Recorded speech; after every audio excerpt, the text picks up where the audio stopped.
ये बता कि काफिला क्यों लूटा।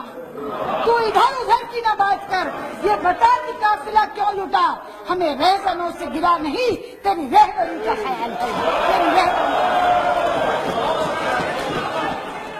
माना कि तेरी जीत के काबिल नहीं हूँ मैं।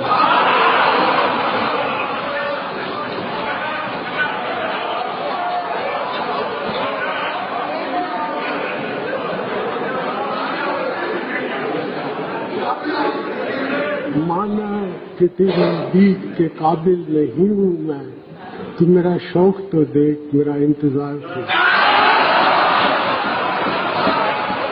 प्रधानमंत्री जी ने बीजेपी को मुखातिब करके एक शेर पढ़ा। उन्होंने कहा, हमको उनसे वफा की है उम्मीद जो नहीं जानते वफा क्या है।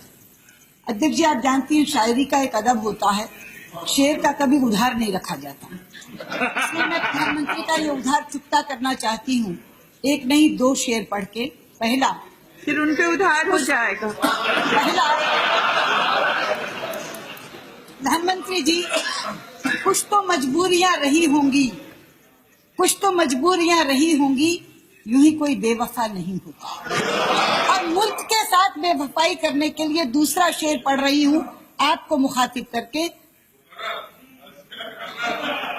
तुम्हें वफा याद नहीं, हमें जफा याद नहीं। जिंदगी और मौत के 2 ही तो तराने हैं, एक तुम्हें याद नहीं, एक हमें याद नहीं। वाह, क्या शेर सुनाया। बहुत जोरदार मामला है।